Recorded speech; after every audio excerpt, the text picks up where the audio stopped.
Hello friends, welcome to drama spoiler. तो ये भी एक न्यू ड्रामा, थाई ड्रामा है और अभी ट्रेंडिंग में है, तो मैं कर रही हूँ एक्सप्लेन। लेकिन वीकली 2 ही एपिसोड आएगी, तो अगर अच्छी लगे तो थोड़ा सा धीरज रखना। मैं ये ड्रामा ज़रूर पूरा एक्सप्लेन करूँगी। और पहले का ड्रामा तो उसमें कमेंट में आप लोग लिखते हैं कि ये ड्रामा अलग लोग बना रहे हैं, आप इसे मत बनाइए, तो मैं नहीं बना रही हूँ। तो ड्रामा स्टार्ट करते हैं। तो ड्रामा के स्टार्टिंग में नाइट को दिखाया जाता है, जो कि एक फेमस ज्वेलरी डिजाइनर है। उसके साथ साथ पैराडाइज ज्वेलरी कंपनी का प्रेसिडेंट का इकलौता बेटा है। लेकिन उसमें भी ट्विस्ट है, जो मैं आपको आगे जाके बताऊंगी। उसे 2 चीजों से नफरत है, एक है झूठ, दूसरी है चोरी। दूसरी ओर हमारी हीरोइन मून को दिखाती है, जो अपने बॉयफ्रेंड के कहने पर एक फेक ज्वेलरी को बेचने निकलती है। वो कार से उतर के बोलती है, हमारे घर पेनिगो और मेरे फ्यूचर के लिए ये मुझे करना ही पड़ेगा। फिर वो अपने कस्टमर के पास जाके ज्वेलरी दिखा के उसके बारे में बोलती है। लेकिन वो आदमी पूछता है, इतना बकवास मत करो, कितना रुपया है बोलो। मून बोलती है, ये 5 बिलियन है। तो वो आदमी बोलता है, ज्यादा है, निकलो यहाँ से। इतने में ही उस आदमी के बॉडीगार्ड उसे बाहर भेजने के लिए खींचने लगता है। मून बोलती है, बॉस आप चाहो तो मैं प्राइस कम कर सकती हूँ। बॉस बोलते हैं, अगर ये डायमंड अच्छी है तो तुम प्राइस क्यों कम कर रही हो। ये फंस गया यहाँ पे। मून क्या बोलेगी समझ नहीं पाती। वो बोलती है, नहीं नहीं, इसकी क्वालिटी बहुत अच्छी है, ये मिस्टर नाइट ने डिजाइन की है। मैंने तो ये भी सुना है मिस्टर नाइट अपने माँ पापा के प्यार को ये डेडिकेट किए थे, और ये 1 पीस है। ये सुन के बॉस तो इम्प्रेस हो जाते हैं। लेकिन ये बंदा जो बाहर खड़े ये सब सुन रहा था, उसे लग जाता है मिर्ची, वो भी जबरदस्त वाला, और सीधा आ जाता है अंदर और बोलता है, सॉरी मैं अंदर आ गया, मेरे ज्वेलरी के बारे में बात चल रहा था तो मैंने सोचा खुद देख लो। नाइट को देख के मून टेंशन में थी, अब क्या होगा। तो जो वो आदमी था ना, वो बोलता है, मिस मून मुझे आपके ये ज्वेलरी दे रहे थे। नाइट उसे हाथ में पकड़ के बोलता है, ये मेरी डिजाइन तो नहीं है। ये सुनते ही मून बोलती है, इसका पुराना ओनर मुझे ये बोल के दिखाया था कि ये आपका बनाया हुआ है। नाइट पूछता है, अच्छा कौन है वो। मून बोलती है, आप उसे नहीं जानते, मैं अभी उसे फोन करके पूछती हूँ, और नेकलेस लेके वहाँ से जाने लगती है।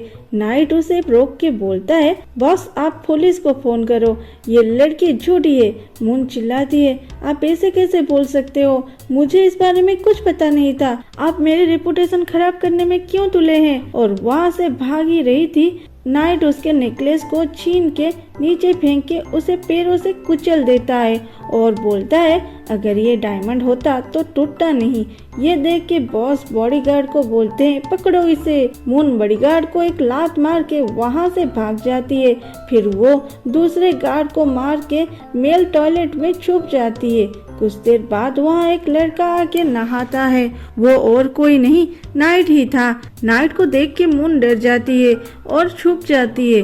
नाइट के जाने के बाद जब मून मेल टॉयलेट से बाहर निकलने की कोशिश करती है, तभी नाइट उसे पकड़ लेता है और बोलता है, तुम अब तक पकड़े नहीं गए।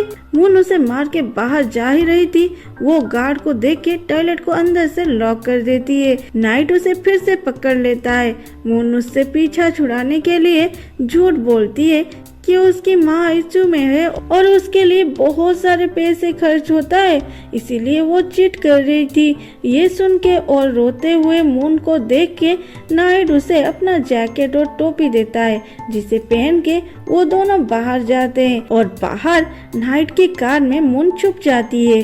तब तक वहाँ पुलिस आ चुके थे। मून नाइट को थैंक्स बोलते ही नाइट कार को मोड़ के स्माइल करके पुलिस के आगे गाड़ी लेके रोक देता है और पुलिस उसे पकड़ लेते हैं। वो नाइट को बहुत गाली करती है, यहाँ तक बोल देती है, जब जब तुम नीचे गिरोगे तब याद करना मैं तुम्हें गाली कर रही हूँ। फिर उसे पुलिस पकड़ के ले जाते हैं। मून की बीएफ ये देख के वहाँ से भाग जाता है। मून अब जेल में थी, पेनिगो उससे मिलने आया था। वो मून को बोलता है, थैंक यू, तूने मुझे इसमें इन्वॉल्व नहीं की। मून बोलती है, मैं चाहती हूँ तुम बाहर रहो और जल्दी से कोई जॉब कर लो।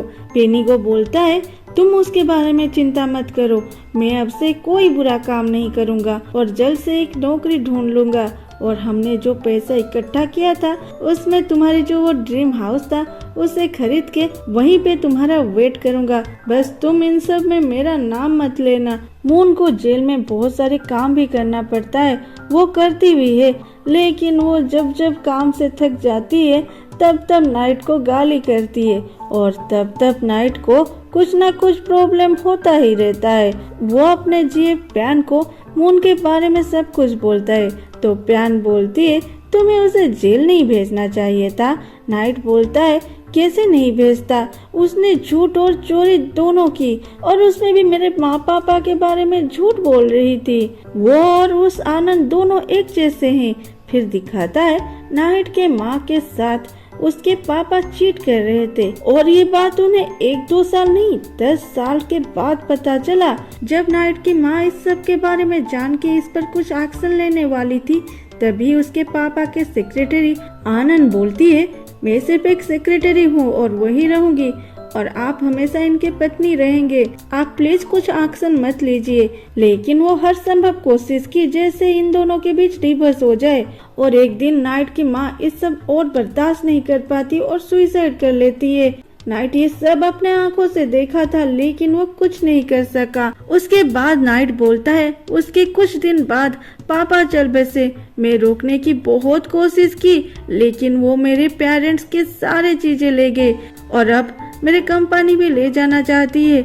उसके बेटे दाई भी करेगा मेरे पापा के कंपनी पे राज। मतलब नाइट का अपने ही कंपनी पे कोई हक नहीं है, थोड़ा सा जो बची कुची हक है उसे कभी भी वो आनंद ले सकती है। प्यान नाइट को समझाती है।